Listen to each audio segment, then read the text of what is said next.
David Lawrence Ramsey, Personal Finance. How many of you grew up like I did, not rich? Now, I'm not theologically or philosophically shallow enough to tell you money will make you happy. Money will not make you happy. You get more money, it will make you more of what you are right now. If you are miserable and you get money, you will be lots of miserable.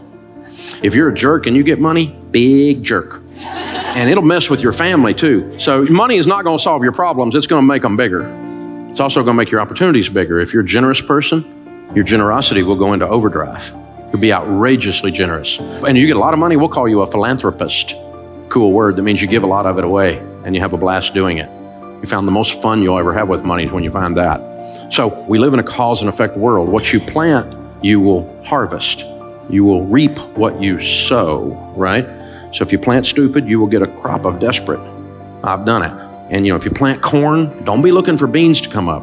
Don't be shocked by, because what you put into your life is what you're going to get out. So we found that there's 5 things that if you do these 5 things with money, over a period of time, like 10 or 15 years, you will build a level of wealth 100% of the time. And now I said a level of wealth. I don't know what level because I can't predict car wrecks and cancer. I can't predict tragedy. And I don't know what your income will be. But if you're working and you do these 5 things, you will build a level of wealth 100% of the time. And this is not some prosperity thing, and it's not mystical or magical. When I cover these 5 things, they're all common sense. But common sense is so rare now, it's like having a superpower. So let's look at the 5. The first one is get on a budget. A written plan. You have to do a budget on paper, on purpose, before the month begins. Every month. If you worked for a company called You Incorporated and you manage money for You Incorporated, the way you manage money for you now, would you fire you? Don't answer that. We misbehave with money, and so we're disorganized. We don't have a plan. Nothing's written down. Decide. The interesting thing about each one of these principles is you can just decide today to do them. I had a guy working for me, and he was not doing his process right, and I sat down, I said, this is what you need to do. And he goes, well, it's not the way I do it. And I said, change.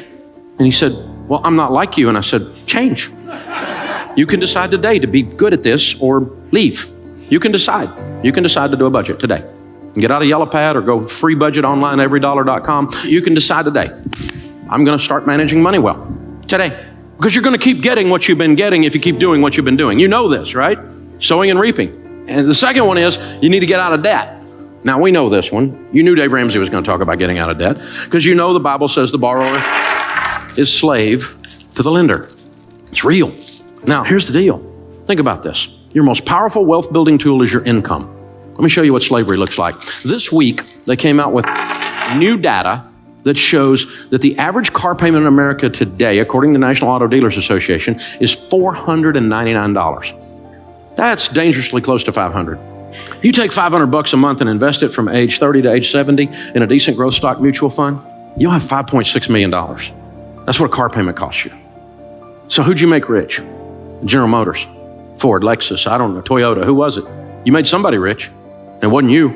And you're driving along in something you can't afford, scratching your head and wondering why your kid's college fund isn't funded. Because we're giving it all to somebody else. And they have nicer furniture in their building, have you noticed? Something's going on here, guys. And some people in here got a student loan's been around so long you think it's a pet. You got MasterCard in your life. I mean, it's hard to be a slave if you don't have a master, so you might as well. We've discovered bondage and American distress. It just keeps going and going. And I've done it too, y'all. I'm not picking on anybody. I'm just saying, here's the deal. Think about this. What if you had no payments? Can't even get my head around that. Well, you're always going to have a car payment. I hear people say that. Little man can't get ahead. You're always going to have a car payment, so drive something nice. YOLO. Right? Which, by the way, is addressed in Proverbs. It says fool right after that. See, these are how we talk when we're losing. You can't get ahead. I sure hope we can elect a president who will fix my life. Not going to happen. Neither one of them got the goods, I'll just tell you. You're in charge of your life. It's the only one that's going to work. And that's what changes. So how do you get out of debt? Well, you have to decide to not borrow anymore. That's the first step, isn't it? We had plastic surgery at our house. Had a plastectomy. Decided we're not borrowing money anymore. MasterCard. Capital One. What's in your wallet? Money. You're weird, Dave. You're right. And I'm not broke anymore either. I decided I'm not living like this. I hadn't had a credit card in 30 years. You don't have a credit card? I don't have a credit card. That's my wallet. It's got green presidents' faces. And it's got 4 pieces of plastic in here, 2 debit cards, one on my business, one on my personal account, which will do everything your stupid credit card will do. I travel more than any 2 of you put together. Shut up. It works, okay? Dave, you're not getting airline miles. Yeah, I've met a lot of millionaires, and none of them said, Dave, I made it all on my airline miles. I hadn't heard that one, so I got my driver's license and my handgun carry permit. The third thing, once you're out of debt, then you need to be careful to foster high-quality relationships. What's that got to do with money? Everything. There's a huge correlation for those that build wealth and who they hang around with, because you become who you hang around with. Have you noticed that? You don't let your kids hang around with little juvenile delinquents, right? If little Johnny down the street's a weed head, you don't let your kid run with little Johnny because you know you're going to have a weed head in your house, right? We know this. So they come home with that mouth on them, and you're going, where'd you learn that? I'll get you knocked in the next week in this house. Where'd you think you could get away with that? I'll take you out and make another one look just like you. It's because they're hanging out with little Johnny, right? You know what happens. We're the same way, y'all. We're the same way. You talk like the people you hang around with. You read the books they talk about. If you don't read and all your friends watch The Bachelor, well, here's a clue, okay? Here's what's going on. If this is all you know about is reality TV that's not a reality, probably we need to change our diet, read a book. And so Charlie Tremendous Jones said 5 years from today, you'll be the same person you are today, except for the books you read and the people you meet. Don't be deceived. Evil company corrupts good habits. And do you know this? The studies have shown that over a 10-year period of time that your income will become within 10 to 20% of the average of your 10 closest friends' income. Because you have the same habits they've got. You have the same diet into yourself that they've got. You'll have it. You can't stop yourself from doing it. You will become who you hang around with.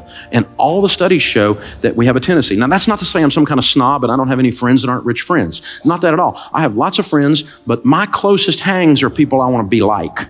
That's my closest ones. Now, I'll talk to anybody. But like when our daughters were growing up, they're grown and married to wonderful men now. But, they're in high school and they're wanting to go on a date. We didn't do missionary dating. You don't get to date little Johnny the weed head and lead him to Jesus. That's not going to work, okay? We're not doing this. Little Johnny could go to camp and get saved again. We'll work on this, right? And so, no. You come up to our house, pick up one of our daughters, honk your horn, you better be delivering a pizza, all right? So coming in, talking to the old man, I'll be cleaning my gun when you get home. You know the song, right? And so, this kind of thing. And I'm teaching them, Dad, all the boys in the youth group are scared of you. Good. Keeps away 2 things you don't want, baby doll. You don't want jerks and you don't want wusses. And if I can keep both those away, and then I can teach you how to keep them away, you can pick good. And guess what? They both picked good. They married studs, man. I got some son-in-law, unbelievable. Man, my sons-in-law are awesome. And it wasn't an accident. You see what I'm saying, y'all? You need to make these choices very, very carefully. The 4th thing is you need to save and invest. In the house of the wise are stores of choice food and oil. Wise people save money. That's what this means. And so it was used in the marketplace, like we use green presidents' faces, as a medium of exchange. If you had a carafe of oil, you were ready to do business. It was a sign of wealth.